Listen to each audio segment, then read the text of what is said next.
Even the very word music suggests this spiritual dimension. Its etymological root, muse, is the name of the spirit beings, daughters of Zeus, who the ancient Greeks felt were responsible for the inspiration of all art. Over 3,000 years later, this connection between muses, or spirits, and music hasn't just survived, it's thrived. The world of popular music virtually teems with artists who believe they are channelers for spiritual forces, guiding lights to the undiscovered of our subconscious.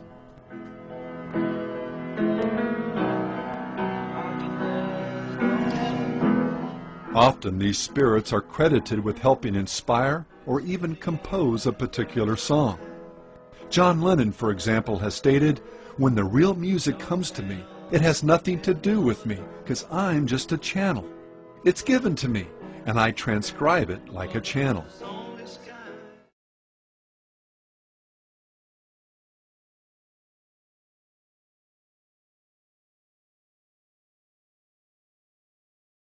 Within the band, said there is a fifth member, a mystical member, yeah. We've always said there's something looking over us.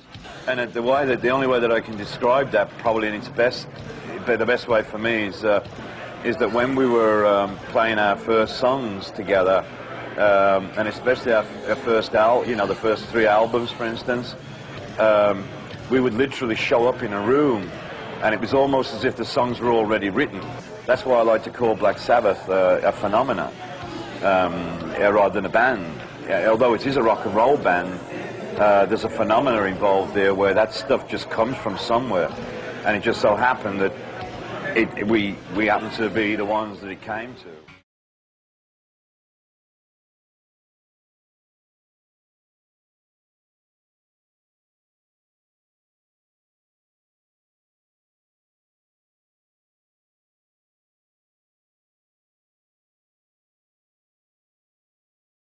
I'm very, very aware that when I write a good song, I'm just acting as like a messenger. It comes from a higher source. You know, I'm not so egotistical that I think that I've done this all on my own. I'm very, very aware that there's a higher source sort of guiding me through this, and I'm just acting as a messenger.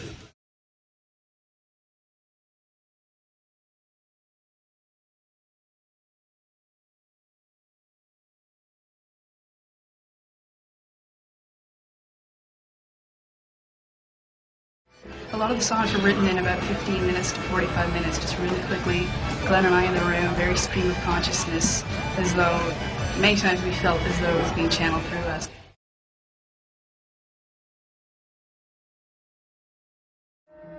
Later in life, Elvis would acknowledge that the strange powers that he'd wielded over his audiences were occultic powers that he'd received from the spirit world. Elvis, as a child, believed that he was being guided by the voice of his brother Jesse, who had died at birth, but later admitted that he was being used by a hierarchy of spirit beings. His close friend Larry Geller wrote that Elvis believed that he was working under the aegis of these masters, that they had helped him. Elvis admitted, "I always felt an unseen hand behind me. I heard that same voice and thought it was my brother. That's what I thought. I heard this guidance guiding me all my life. That's why I'm here and why I'm doing this. This didn't just happen. This wasn't mere happenstance." Author Gary Herman stated that Elvis, quote, recognized the devil's part in his success. My middle name is misery. Well, I'm evil, so don't you mess around.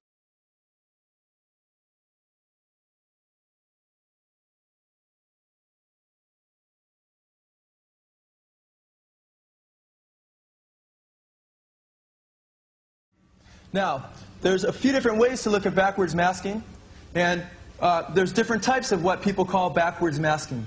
I'm not talking really about backwards masking, I'm talking really about backwards messages. In fact, one way to do it, which wouldn't require demons or higher intelligences to intercede, would be just to take straight words, take 7 or 8 words in a song, and reverse them. And then when you played it backwards, you would hear those words. But when you heard it forwards, what would you hear? You'd hear something backwards. It wouldn't make sense.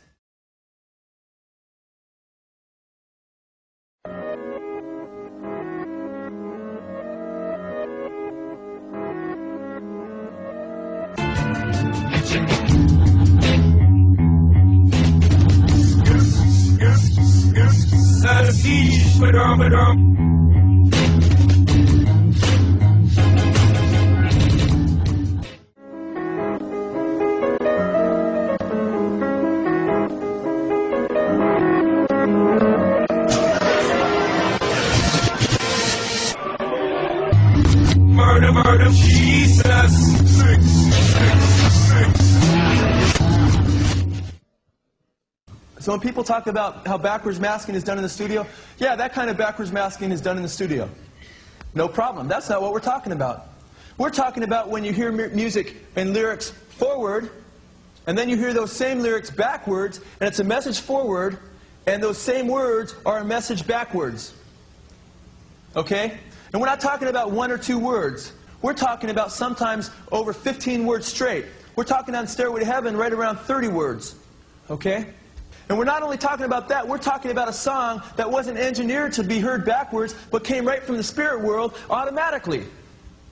Okay? And then we're talking about, if you wanted to make lyrics backwards on a song, you're going to mess up that song forward pretty bad, right? Well, Stairway to Heaven is the most popular song in rock and roll. If there's a bustle in your hedgerow, don't be alone there. It's just a sprinkling for the May Queen. Yes, there are 2 paths you can go by, but in the long run, there's still time to change the road you're on.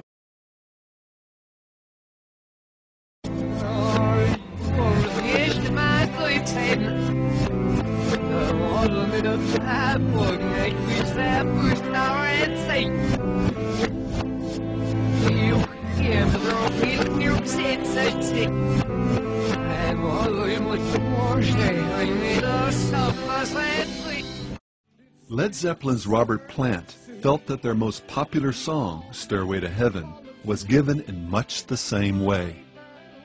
I was holding a paper and pencil, then all of a sudden my hand was writing out words. There's a lady who's sure all that glitters is gold, and she's buying a stairway to heaven. And she's buying the stairway to heaven. I just sat there and looked at the words, and then I almost leapt out of my seat. And it makes me wonder.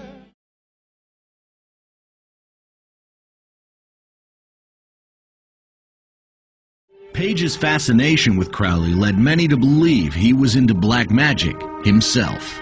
I think he was absolutely fascinated with the man and the knowledge of the will. I mean, you know, he owned a lot of manuscripts, and he bought the Inverness Castle. That was also Crowley's. And I think with it, he had purchased a lot of manuscripts. And at one point, he had a bookstore in England, an occult bookstore.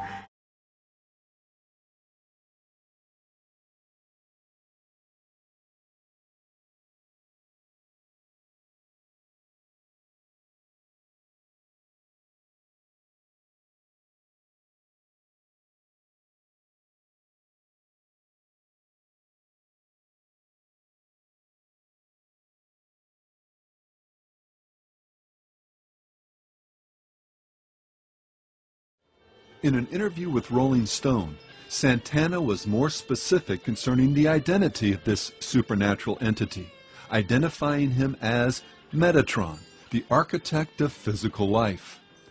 His personal studio, a place he calls church, features candles, the word Metatron spelled out in intricately painted picture letters on the floor, and a yellow legal pad Santana uses to record the spirit's messages when they come to him like a fax machine.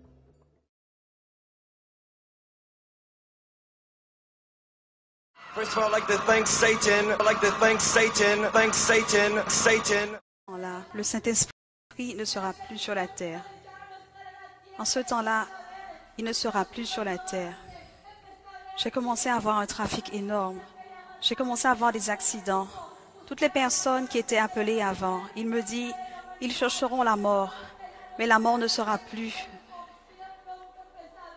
La mort ne sera plus dans ce temps-là.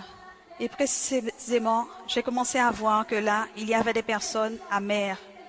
J'ai commencé à voir comment circulaient des revues qui disaient « Des millions de personnes ont disparu ». Beaucoup de ceux qui savaient que Christ venait pour un peuple saint, et aussi ceux qui avaient connaissance de sa parole, pleuraient dans les rues. Il y en avait tant, mais ils ne pouvaient rien faire. Et le Seigneur ferma l'écran et il me dit, « Je viens là chercher un peuple saint.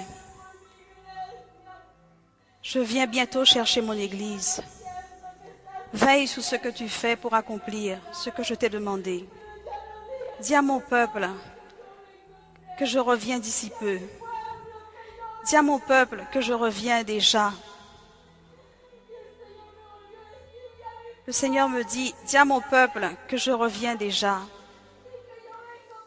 et que je viens pour un peuple saint. Dis à mon peuple que c'est seulement les saints qui me verront. Le temps est proche. Le Seigneur a permis de signaler et révéler à l'humanité ce qui arrivera. Aujourd'hui, c'est le temps du salut. Et que tu invites ta vie à ton unique sauveur, Jésus. Prends ce temps de choisir ta destinée. La vie ou la mort. Le ciel ou l'enfer. Jésus ou le diable. C'est très clair d'appartenir à Dieu ou d'appartenir au diable. De faire le bien ou de faire le mal. Ton choix sera ta destinée. Vie éternelle ou étang de feu. Réfléchis. Fais le choix. Décide maintenant. Jésus-Christ est mort sur la croix pour chacun d'entre nous, pour nos péchés, et nous a donné l'opportunité d'être sauvés par sa miséricorde. Accepte Jésus comme ton unique sauveur. Tous l'ont écouté et l'ont vu. Que ce moment, vous le viviez comme un appel.